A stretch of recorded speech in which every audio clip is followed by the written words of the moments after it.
الحمد للہ وکفا والصلاة والسلام علی عباده الذین اصطفیٰ خصوصاً علی افضلہم وخاتم النبیین محمد الامین وعلی آلہ وصحبہ اجمعین اما بعد فقد قال اللہ تبارک وتعالی کما ورد فی سورۃ الحج اعوذ باللہ من الشیطان الرجیم بسم اللہ الرحمن الرحیم ان اللہ یدافع عن الذین آمنوا ان اللہ لا يحب كل خوان کفور اذن للذین یقاتلون بانہم ظلموا وان اللہ علی نصرہم لقدیر الذين اخرجوا من ديارهم بغير حق الا ان يقولوا ربنا الله ولولا دفع الله الناس بعضهم ببعض لهدمت صوامع وبيع وصلوات ومساجد يذكر فيها اسم الله كثيرا ولينصرن الله من ينصره ان الله لقوي عزيز الذين إن مكناهم في الأرض أقاموا الصلاة وآتوا الزكاة وأمروا بالمعروف ونهوا عن المنكر ولله عاقبة الأمور صدق الله العظيم رب اشرح لي صدري ويسر لي أمري واحلل عقدة من لساني يفقهوا قولي اللهم ربنا ألهمنا رشدنا وأعذنا من شرور أنفسنا اللهم ارنا الحق حقا وارزقنا اتباعه وارنا الباطل باطلا وارزقنا اجتنابه آمین یا رب العالمین۔ یہ تو ہر شخص جانتا ہے کہ حضور کی حیات طیبہ اور بالخصوص اس کا جو دعوتی اور تحریکی دور ہے، جن کو دو حصوں میں تقسیم کیا جاتا ہے، ایک مکی دور، دوسرا مدنی دور۔ ان دونوں ادوار کے درمیان سب سے نمایاں فرق یہ ہے کہ مکی دور میں تشدد کا جواب تشدد سے نہیں تھا، پیسو ریزسٹنس جسے ہم کہتے ہیں کہ اپنے موقف سے پیچھے نہ ہٹو، قدم نہ ہٹاؤ، لیکن جو بھی پرسیکیوشن ہو، وربل ہو، فزیکل ہو، مارا جائے، تمہارے ٹکڑے کر دیے جائیں، تمہیں زندہ جلا دیا جائے، برداشت کرو۔ لیکن مدنی دور جو ہے اس کا نمایاں ترین پہلو ہی قتال ہے، جنگ ہے۔ عام طور پر خیال یہ ہے کہ جنگوں کا سلسلہ غزوہ بدر سے شروع ہوا ہے، پھر غزوہ احد ہے، چھوٹے چھوٹے غزوات بیچ میں اور بہت ہوئے، بڑے غزوات جو شمار ہوتے ہیں، غزوہ بدر ہے، غزوہ احد ہے، غزوہ خندق ہے، وغیرہ وغیرہ۔ اس ضمن میں سب سے پہلی بحث تو ہمیں یہ کرنی ہے کہ یہ جو ایک مناہی تھی کہ تمہاری طرف سے کوئی جوابی کارروائی نہیں ہونے چاہیے، تو اس نے قتال، جنگ کی اجازت کب آئی؟ اور یہاں پر یہ بھی نوٹ کر لیجئے کہ اذن قتال اور حکم قتال میں فرق ہے۔ اذن قتال کا مطلب ہے اب جنگ کی اجازت ہے، حکم قتال کا مطلب ہے اب جنگ کرنے کا حکم ہے، تو ان دونوں میں بڑا فرق ہے۔ اس پر تقریباً اجماع ہے کہ اذن قتال یعنی قتال کی اجازت جو وارد ہوئی ہے وہ سورہ حج کی ان آیات میں ہے جو میں نے ابھی آپ کو پڑھ کر سنائی ہے۔ یہ آیات نمبر 38 تا 41 ہے، 4 آیات۔ ان کے ایک تو زمانہ نزول کے بارے میں بڑا اختلاف ہے، اور ایک یہ ہے کہ ان میں جو مرکزی لفظ ہے یقاتلون یا یقاتلون، اس کی 2 قرأتیں ہمارے ہاں مستند ہیں۔ یقاتلون بھی جو ہم پڑھتے ہیں، یہ ہماری قرأت ہے امام قاسم کی بروایت حفص، اس میں یہ ہے یقاتلون، لیکن بعض دوسرے ائمہ قرأت کے نزدیک یہ یقاتلون ہے، تے کے زیر کے ساتھ، اور یہ اس روایت میں جو ہم پڑھ رہے ہیں اوزینا ہے، دوسری روایت میں ازینا ہے۔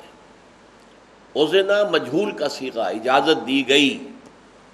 ازینا معروف کا صیغہ، اجازت دے دی، اللہ نے اجازت دے دی۔ بہرحال میں ابھی چاہتا ہوں کہ اس کے فرق سے جو نتائج نکلتے ہیں وہ آپ سمجھ لیں۔ پہلی بات تو میں نے بارہا آپ سے کہی ہے کہ سورہ حج جو ہے اس معاملے میں ایک مختلف فیہ صورت ہے کہ آیا یہ مکی ہے یا مدنی ہے۔ اس کی بعض آیات ایسی ہیں کہ جو اس کا مدنی ہونا ثابت کرتی ہیں، کیونکہ ان کا مکی دور میں کوئی مناسبت محسوس نہیں ہوتی کہ مکی دور میں وہ نازل ہوتی۔ ان میں سے ہم دو آیتیں پہلے بھی پڑھ چکے ہیں جو سورہ حج کے آخر میں یا ایھا الذین آمنوا ارکعوا واسجدوا واعبدوا ربکم وافعلوا الخیر لعلکم تفلحون وجاہدوا فی اللہ حق جہادہ۔ ان آیات کا انداز یا ایھا الذین آمنوا کا صیغہ خطاب یہ مدنی صورتوں کا ہے، مکی کا نہیں۔ اسی طرح یہ آیات جو ہیں ان میں بھی بڑی شدید جو ہے ایک بحث موجود ہے کہ ان کا زمانہ نزول کیا ہے، اور یہ کہ یہ اذن قتال کب آیا ہے۔ پہلی آیت تو اس میں ہے عمومی، ان اللہ یدافع عن الذین آمنوا، یقیناً اللہ تعالیٰ دفاع فرمائے گا، مدافعت کرے گا اہل ایمان کی جانب سے۔ یہ گویا کہ تمہید ہو رہی ہے، جو دور قتال آ رہا ہے تو وہ فرمایا گیا کہ اللہ تعالیٰ تمہیں اس میں بے یار و مددگار نہیں جھونک دے گا اس بھٹی میں، بلکہ اس کی نصرت شامل حال رہے گی، وہ تمہاری طرف سے مدافعت کرے گا۔ ان اللہ یدافع عن الذین آمنوا ان اللہ لا یحب کل خوان کفور، یقیناً اللہ کو بالکل پسند نہیں ہے خیانت کرنے والے اور ناشکرے۔ یہ اشارہ ہے مشرکین مکہ کی طرف۔ ان کی سب سے بڑی خیانت کیا تھی کہ وہ بیت اللہ جو ان کے جد امجد ابراہیم نے اپنے بیٹے اسماعیل کے ساتھ مل کر تعمیر کیا تھا، وہ تو توحید کے مرکز کے طور پر ربنا لیقیموا الصلاۃ، ہم اس لیے بنا رہے ہیں، اور انہوں نے اس میں عظیم خیانت کی کہ اسے بتکدہ بنا کے رکھ دیا۔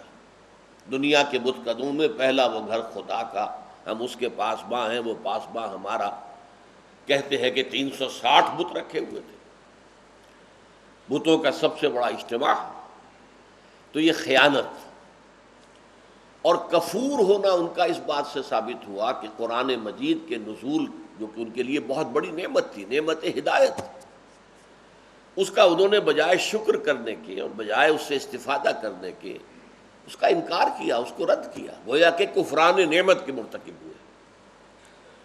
تو گویا کہ اب تک بھی اگر اے مسلمانوں تمہیں روکا گیا تھا تو اس وجہ سے نہیں کہ اللہ کو کفار پسند ہیں، نہیں، یہ ایک حکمت تھی۔ اس میں یہ حکمت بھی تھی کہ تم آزمائشوں کی بٹیوں میں سے گزر کر پختہ ہو جاؤ۔ کچی اینٹوں میں کتنی جان ہوتی ہے، وہی کچی اینٹیں جو ہیں بھٹے میں جلا کر پختہ کر دی جائیں تو اب ان میں طاقت کچھ اور ہے۔ تو خاک میں مل اور آگ میں جل، جب خشت بنے اینٹ بنے، جب خشت بنے تب کام چلے۔ ان خام دلوں کے عنصر پر بنیاد نہ رکھ، تعمیر نہ کر۔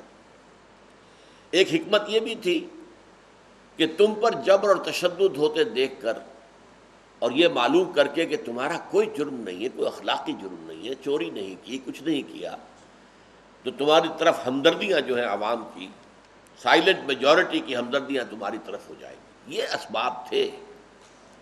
تیسرا سبب یہ بھی تھا تمہارے اندر سمع و طاعت کی عادت پڑ جائے گی کہ جوابی کارروائی میں کر سکتا ہوں لیکن اجازت نہیں ہے، حضور کی اجازت نہیں ہے۔ اب اس سے بڑا جو ہے ڈسپلن کا معاملہ کیا ہو سکتا ہے کہ چاہے مجھے دہکتے ہوئے انگاروں پر لٹا دیا گیا ہے لیکن میں جوابی کارروائی نہیں کر سکتا۔ اجازت ہو تو ایک دو کو مار کر ماروں گا نا، یوں تو نہیں آدمی مر جاتا، ایک دو کو مارے گا جب ڈیسپریٹ ہو جاتا ہے انسان۔ تو یہ حکمتیں تھیں اس میں کہ تمہارے ہاتھ روکے گئے تھے۔ اب جو تمہارے ہاتھ کھولے جا رہے ہیں تو تمہیں ایک پہلی جو خوشخبری دی جا رہی ہے وہ یہ ہے کہ اب اللہ کی نصرت بھی تمہاری شامل حال ہوگی۔ ان اللہ یدافع، مدافعت باب مفعلہ، دفع کرنا، آپ اس کو دفع کر رہے ہیں، وہ آپ کو دفع کر رہا ہے۔ اللہ تعالیٰ دفع کرے گا اور تمہاری جانب سے مدافعت کرے گا اہل ایمان کی جانب سے۔ یقیناً اللہ پسند نہیں کرتا ہے ان خائنین کو، یہ جو مشرکین، یہ جو قریش کے سردار قابض ہو کر بیٹھ گئے ہیں بیت اللہ پر اور اس کے متولی بن کر بیٹھ گئے، اللہ کو ہرگز پسند نہیں ہے جو کفران نعمت کرنے والے ہیں۔ اس کے بعد فرمایا اذن للذین یقاتلون، اجازت دی گئی ان کو جن پر قتال ٹھونس دیا گیا۔ یقاتلون یہ مفعول کا صیغہ ہے، مجہول کا صیغہ ہے، لیکن اسی کی قرأت کیا ہے؟ اذن للذین یقاتلون، اللہ نے اجازت دی ہے ان کو جو قتال کر رہے ہیں۔ گویا کہ بالفعل قتال شروع ہونے کے بعد اللہ تعالیٰ کی طرف سے توثیق کی جا رہی ہے کہ یہ قتال جو ہے یہ اللہ کی اجازت سے ہے۔ یہ دو مفہوم سمجھ لیجئے۔ اذن للذین یقاتلون، اجازت دے دی گئی ان کو جن پر جنگ ٹھوس دی گئی ہے، اور اللہ نے اجازت دے دی انہیں جو جنگ کر رہے ہیں۔ یہ دو ترجمے ہو جائیں گے۔ اب یہاں پہ دیکھیے جو کمال ہے قرآن کا، کہ جو یہ لکھنے کا انداز ہے، اگر یہ کسی اور انداز میں لکھا جاتا تو شاید یہ دو نتیجے نہ نکل سکتے۔ ازینا اوزینا، صرف فرق یہ کہ الف پر پیش ہے یا زیر ہے، اور ابتدائی جو قرآن کی کتابت تھی اس میں زیر پیش نہیں تھے۔ یہ تو حجاج ابن یوسف کے زمانے میں جب بڑی تعداد میں جو اجنبی لوگ، جو عجمی لوگ تھے وہ ایمان لے آئے تھے، اب وہ عربی سے واقف نہیں تھے۔ جو عربی عرب تھے وہ جانتے تھے کہ یہاں کیا ہے کیا نہیں ہے، جیسے کہ شاید آپ میں سے بہت سو کو معلوم ہو، لیکن جوانوں کو کیا معلوم۔ جو اصل منشی ہوتے تھے، جن کا خط پختہ ہوتا تھا، وہ نقطے وقتے نہیں لگاتے تھے، بلکہ یہ سمجھتے تھے کہ اگر نقطے لگا کر خط کسی کو بھیجا تو وہ جو مکتوب الیہ ہے وہ سمجھے گا میری توہین کی گئی ہے کہ میں بغیر ان نقطوں کے سمجھ نہیں سکتا کہ یہاں کیا تھا۔ یہ گویا کہ توہین تھی مکتوب الیہ کی، جسے مکتوب بھیجا گیا، کوئی نقطے نہیں۔ پرانا جو ایک پختہ انداز تحریر ہوتا تھا، اور منشی کہلاتے تھے وہ لوگ، انشاء کرنے والے، انشاء پرداز۔ تو ان کے لیے اسی طریقے سے قرآن مجید میں بھی حجاج ابن یوسف کے زمانے تک نہ زیر زبر تھے، نہ یہ آیات کے نشان تھے، کچھ بھی نہیں تھا، نہ تشدید، کچھ بھی نہیں، نہ نقطے۔ تو یہ تو سارا کا سارا وہ اصل، ویسے بھی قرآن جو ہے وہ تو زبان سے جو ہے حضور کی زبان مبارک سے ادا ہوا تو صحابہ نے سنا، صحابہ کی زبان سے ادا ہوا تو تابعین نے سنا۔ یہ لکھا جانا اس کا سیکنڈری اہمیت کا حامل ہے، اصل چیز ہے بالمشافہ، اس ہونٹوں کے ذریعے سے ایک چیز کو دوسروں تک پہنچا دینا۔ تو اب یہاں میں نے عرض کر دیا اذن للذین یقاتلون بانہم ظلموا، اجازت دی گئی ان کو جن پر جنگ فرض کر دی گئی، ڈال دی گئی، ٹھونس دی گئی، اس لیے کہ ان پر ظلم کیا گیا۔ اس کا مفہوم کیا ہے؟ اگرچہ قریش کی طرف سے ابھی جنگ کا آغاز تو نہیں ہوا ہے، لیکن ان کا یہ فعل الذین اخرجوا من دیارہم بغیر حق الا ان یقولوا ربنا اللہ، صرف اس جرم میں انہوں نے لوگوں کو گھر چھوڑنے پر، مکہ ترک کرنے پر، ہجرت کرنے پر مجبور کر دیا، بغیر کسی حق کے، بغیر اس کے کہ انہوں نے کوئی جرم کیا ہو، لیکن یہ کہ انہوں نے ان کو ہجرت پر مجبور کیا۔ اب اللہ تعالیٰ ان کی نصرت پر قادر ہے۔ الذین اخرجوا من دیارہم بغیر حق الا یقولوا ربنا اللہ۔ تو گویا کہ یہ فعل جو تھا کہ مسلمانوں کو اتنا ستایا گیا، اتنا ستایا گیا، اتنا ستایا گیا کہ وہ اپنا گھر بار چھوڑ کر اور مکے سے نقل مکانی کر کے مدینے میں جانے پر مجبور ہو گئے، یہ فعل گویا کہ ان پر جنگ مسلط کر دینے کے مترادف ہے۔ اور اب مسلمانوں کو اجازت دی جا رہی ہے کہ وہ جوابی جنگ بھی کر سکتے ہیں۔ اذن للذین یقاتلون بانہم ظلموا، اس لیے کہ ان پر ظلم کیا گیا. وَإِنَّ اللَّهَ عَلَىٰ نَصْرِهِمْ لَقَدِيرٌ، اور اللہ ان کی نصرت پر قادر ہے، ان کی مدد کرے گا. الَّذِينَ أُخْرِجُوا مِن دِيَارِهِمْ بِغَيْرِ حَقٍّ، وہ لوگ جو نکال دیے گئے اپنے گھروں سے ناحق. إِلَّا يَقُولُوا رَبُّنَا اللَّهُ، اس کے سوا ان کا کوئی جرم نہیں تھا کہ انہوں نے کہا کہ ہمارا رب اللہ ہے. وَلَوْلَا دَفْعُ اللَّهِ النَّاسَ بَعْضَهُم بِبَعْضٍ لَهُدِّمَتْ صَوَامِعُ وَبِيَعٌ وَصَلَوَاتٌ وَمَسَاجِدُ يُذْكَرُ فِيهَا اسْمُ اللَّهِ كَثِيرًا. اب یہ قرآن مجید کا جو فلسفہ تاریخ ہے اس کے حوالے سے بڑی اہم آیت ہے یہ، اور یہ مضمون کے اعتبار سے جیسے کہ میں نے کہا ہے کہ اہم آیات دو مقامات پر ضرور آتی ہیں، تو یہ سورہ بقرہ میں بھی آئی ہے. کیا معنی ہے؟ اگر اللہ تعالی کچھ لوگوں کو کچھ دوسرے لوگوں کے ذریعے سے دفع نہ کر دیتا تو تمام صومعے اور گرجے جو ہیں وہ بھی منہدم کر دیے جاتے، اور خانقاہیں ختم ہو جاتی، اور سینیگوگ یہودیوں کے ختم کر دیے جاتے، اور مسجدیں بھی ختم کر دی جاتی ہیں کہ جس میں اللہ تعالیٰ کا نام کثرت سے لیا جاتا ہے. یعنی ایک معاشرہ جب فاسد ہو جاتا ہے، اس فاسد معاشرے کو جب تک ختم نہ کیا جائے تو فساد تو بڑھتا چلا جائے گا. جیسے آپ جانتے ہیں کہ گینگرین ہو گیا بازو میں، تو گینگرین یہاں ہوا ہے، بازو یہاں سے کاٹتے ہیں، مبادا یہ پورے جسم کو متاثر کرتے، اس کا زہر پھیل جائے تو جان بچنی چاہیے، ہاتھ جاتا ہے تو جائے. گینگرین اگر پیر میں ہوا ہے تو پوری ٹانگ کاٹ دیتے ہیں، کہ اس لیے کہ اس سے اگر پورا جسم بچ سکتا ہو سوائے ٹانگ کے تو ٹانگ کی قربانی دی جائے. اسی طرح جب کوئی معاشرہ فاسد ہو گیا، اس میں گند ہے، فسق ہے، فجور ہے، ظلم ہے، استبداد ہے، تو پھر اللہ تعالیٰ کسی قوم کے ذریعے سے ان کو شکست دلواتا ہے، ان کے اوپر عذاب لاتا ہے، انہیں ختم کر دیتا ہے.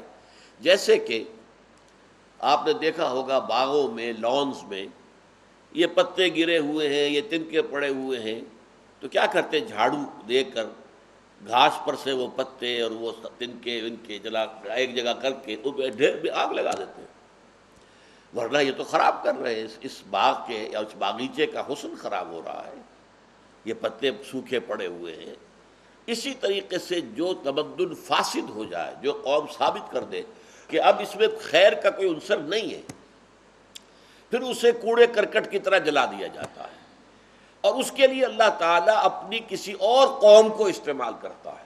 ضروری نہیں ہے کہ وہ قوم مسلمان ہو، چاہے وہ قوم بھی غیر مسلم ہے، لیکن اتنی فاسد نہیں، اتنی گری ہوئی نہیں ہوتی، ان کے ذریعے سے اس تمدن کا خاتمہ کرنا. اگر نہ کیا گیا ہوتا تو گویا کہ خدا پرستی کا دنیا سے خاتمہ ہو جاتا. اور خدا پرستی ہی کے لیے ایک زمانے میں گرجے بنتے تھے، صومعے بنتے تھے، خانقاہیں بنتی تھی تو خدا پرستی کے لیے. سینیگوگز یہودیوں کے بنتے تھے، سلوتا کہتے، سلوتا سینیگوگ، اور مسجدیں یہ سب کے سب ختم ہو جاتی، فنا ہو جاتی، اللہ کا نام لینے والا کوئی نہ بچتا.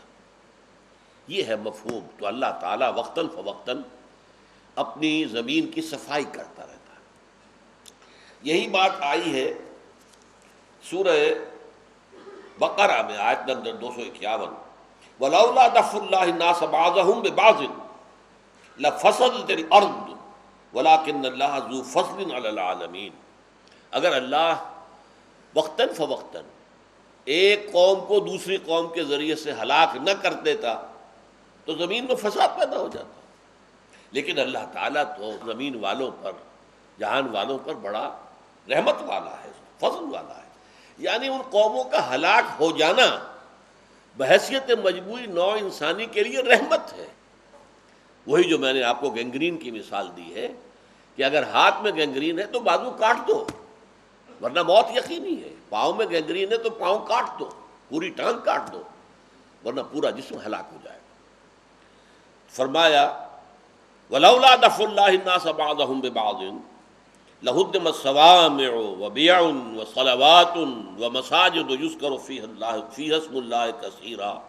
اب اس کے بعد ٹکڑا بہت اہم آ رہا ہے، اور اس میں آپ دیکھیں گے کہ وہی صیغہ ہے جو سورہ عنکبوت میں بار بار آیا فَلَيَعْلَمَنَّ اللَّهُ الَّذِينَ آمَنُوا وَلَيَعْلَمَنَّ الْمُنَافِقِينَ وَلَيَعْلَمَنَّ اللَّهُ الَّذِينَ صَدَقُوا وَلَيَعْلَمَنَّ الْكَاذِبِينَ وَالَّذِينَ جَاهَدُوا فِينَا لَنَهْدِيَنَّهُمْ سُبُلَنَا لَنَجْزِيَنَّهُمْ، ہم لازماً بدلہ دیں گے.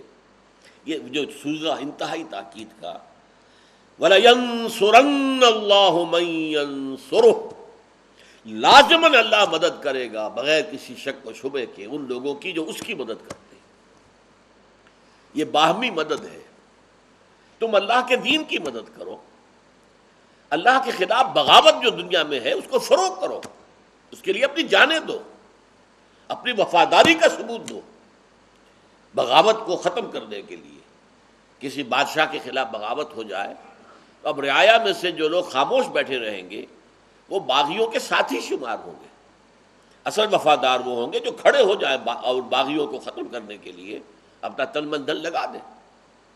تو جب لوگ ایسا کریں گے تو اللہ پر لازم ہو جائے گا، واقعی حق ہے ان کا کہ ان کی اللہ مدد کرے. وَلَيَنْصُرَنَّ اللَّهُ مَن يَنْصُرُهُ، اور لازماً اللہ مدد کرے گا ان کی کہ جو اس کی مدد کرتے ہیں. ان اللہ لقوی عزیز، یقیناً اللہ تعالی قوت والا ہے، عزیز ہے، زبردست ہے. عزیز وہ ہے کہ جس کے اختیار پر کوئی تحدید نہیں ہے، نو لمیٹیشنز آن ہز اتھارٹی. اور قوت، طاقت جو کہ کسی کام کو کرنے کے لیے درکار ہوتی ہے، وہ قوی بھی ہے، عزیز بھی ہے.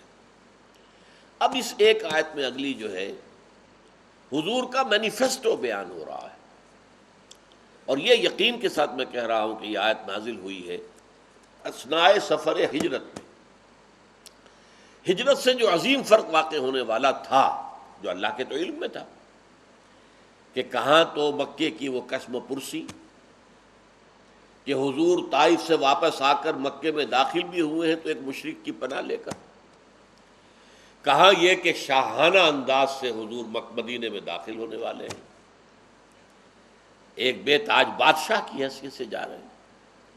کہاں مکے والے جو ہیں وہ پیچھے لگے ہوئے تلاش کرنے کے لیے، پکڑنے کے لیے، زندہ یا مردہ جو لے آئے محمد کو 100 اونٹ ملیں گے اسے. اور لوگ لالچ کے اندر کتوں کی طریقے سے ادھر ادھر دوڑ رہے ہیں، بھاگ رہے ہیں، کہیں سے ہمیں محمد ہاتھ لگ جائے صلی اللہ علیہ وسلم تو پھر ہمارے وارے نیارے ہو جائیں. کہاں یہ کہ وہاں استقبال کی تیاریاں ہو رہی ہیں، کئی دن سے لوگ آ کر بیٹھے ہوئے ہیں مدینے کے باہر، کب آئے حضور، کب پہنچے حضور، کب آئے حضور. پھر شام کو مایوس ہو کر لوٹ جاتے تھے. تو یہ جو کنٹراسٹ ہے، وہاں سے جان بچا کر نکلنا مشکل تھا. 3 دن غار ثور کے اندر روپوش رہے، یہاں استقبال ہوا ہے اور شادیانے بجے ہیں، بچیوں نے گانا بھی گایا ہے، چھوٹی چھوٹی بچیوں نے دف کے ساتھ طلع البدر علینا، طلع البدر علینا، ہم پر چاند طلوع ہو گیا ہے. قد وجب الشکر علینا، ہم پر اللہ کا شکر واجب ہو گیا کہ اللہ کا رسول ہمارے ہاں آ گیا. بڑے بڑے جو ان کے سردار تھے ایمان لا چکے تھے. عبداللہ ابن ابی جو ہے، چاہے وہ اسلام نہیں لایا تھا، وہ غزوہ بدر کے بعد ایمان لایا ہے، لیکن سپورٹ کر رہا تھا. بظاہر تو اس نے کہا تھا کہ محمد صلی اللہ علیہ وسلم مدینے میں سب سے بڑا اور اعلیٰ مکان میرا ہے، میرے مکان میں آ کر ٹھہریے. حضور نے فرمایا کہ یہ اللہ کا فیصلہ ہے، یہ اللہ کی اونٹنی ہے، جہاں یہ ٹھہرے گی وہیں ٹھہروں گا. اس لیے کہ اس میں بہت بڑی بات تھی کہ اگر وہ اپنی حیثیت بنا لیتا حضور کے میزبان کی حیثیت سے تو اس سے وہ غلط فائدے اٹھاتا. بہرحال یہ آیت جو ہے اثناء سفر ہجرت میں، تو یہ گویا کہ مینیفیسٹو ہے. الذین ان مکناہم فی الارض، وہ لوگ کہ اگر ہم زمین میں انہیں تمکن عطا کر دیں، غلبہ عطا کر دیں، حکومت عطا کر دیں، اختیار عطا کر دیں. الذین ان مکناہم فی الارض، جیسے کہ آپ کہتے ہیں پارٹی مینیفیسٹو ہے، اگر ہماری حکومت بنی تو یہ کریں گے، یہ کریں گے، یہ کریں گے، یہ کریں گے، یہ مینیفیسٹو ہوتا ہے. اگر محمد کی حکومت بن گئی صلی اللہ علیہ وسلم تو کیا کریں گے؟ الذین ان مکناہم فی الارض اقاموا الصلاۃ وآتوا الزکاۃ، پہلے تو نماز قائم کریں گے، یہی وجہ ہے کہ 3 دن اگر قبا میں قیام کیا تو وہاں بھی مسجد کی بنیاد رکھ دی، مسجد قبا، لمسجد اسس علی التقوی من اول یوم۔ مدینے پہنچ کر پہلا کام جو کیا ہے وہ مسجد کی تعمیر ہے، نماز کا نظام قائم ہو جائے، 5 وقتہ نماز۔ تو وہ لوگ نماز قائم کریں گے، وآتوا الزکاۃ، زکوٰۃ ادا کریں گے تاکہ غریبوں کی دستگیری ہو، امیروں کے مال میں سے لی جائے گی، غریبوں کو دی جائے گی، یؤخذ من اغنیائہم ویرد الی فقرائہم، تاکہ معاشرے کے اندر کوئی شخص بھی بھوکا نہ رہے، کوئی بھی ایسا مفلوق الحال نہ ہو، کوئی بھی رات کو بھوکا نہ سوئے۔ یہ نظام قائم کرنا ہے، کفالت عامہ کا نظام۔ ایک چیز کا تعلق اللہ سے ہے، نماز، پہلا کام نماز قائم کرنا۔ الذین ان مکناہم فی الارض اقاموا الصلاۃ۔ نمبر 2، انسانوں کے اندر اعتدال، عدل، اور ان کے اندر ایک ایسا منصفانہ معاشی نظام پیدا کرنا کہ کوئی بھوکا نہ رہے، ہر ایک کی بنیادی ضروریات کی کفالت ہو جائے۔ الذین ان مکناہم فی الارض اقاموا الصلاۃ وآتوا الزکاۃ وامروا بالمعروف ونہوا عن المنکر۔ پھر ہر معروف کا وہ حکم دیں گے، کرو یہ کام۔ اب تو اختیار کے ساتھ ہوگا، اتھارٹی کے ساتھ ہوگا، اب حکومت کے درجے میں ہو رہی ہے، لہذا اب جو ہے معروف کو نافذ کیا جائے گا۔ پہلے تو یہ ہے کہ آپ کا اختیار کوئی نہیں ہے، آپ بھی اس وقت نہی عن المنکر اور امر بالمعروف کے مکلف ہیں، لیکن سب سے پہلے تو آپ کا دائرہ ہوگا آپ کا گھر۔ اپنے اہل و عیال کو حکم دیجیے، اس لیے کہ وہاں آپ کو ایک اختیار حاصل۔ باقی لوگوں کو تو آپ مشورہ دے سکتے ہیں نا، بھائی یہ کام کرو، یہ کام نہ کرو، لیکن اسلامی حکومت میں وہ پھر اتھارٹی کے ساتھ ہوتا ہے۔ وَأَمَرُوا بِالْمَعْرُوفِ وَنَهَوْا عَنِ الْمُنکَرِ، منکر کا استئصال کر دیا جائے گا، اسے قوت کے ساتھ ختم کیا جائے گا۔ وَلِلَّهِ عَاقِبَةُ الْأُمُورِ، اور بالآخر تمام معاملات کا انجام وہ اللہ تعالی ہی کے ہاتھ میں ہے۔ عاقبت، عقب، پیچھے آنے والی شے، پیچھے ایک کام آپ نے کیا، اس کا پیچھے جو نتیجہ نکلنے والا ہے، تمہارے تمام اعمال کے جو نتائج نکلنے والے ہیں وہ اللہ کے اختیار میں۔ تو یہ ہیں وہ آیات جن کے ذریعے سے ایک رائے تو یہ ہے کہ یہ وہی اثناء سفر ہجرت میں نازل ہوئی ہے، اذن للذین یقاتلون بانہم ظلموا۔ ایک رائے یہ ہے، وہ میں بعد میں آپ کو بتاؤں گا، کہ سریہ نخلہ کے اندر جو واقعہ ہو گیا تھا اس کو کنٹرول کرنے کے لیے اللہ تعالیٰ نے یہ آیت نازل کی ہے۔ یہ سمجھیے تقریباً ہجرت کے 6 ماہ بعد، لیکن اس پر میں گفتگو بعد میں کروں گا۔ اقول قولی ھذا واستغفر اللہ لی ولکم ولسائر المسلمین والمسلمات۔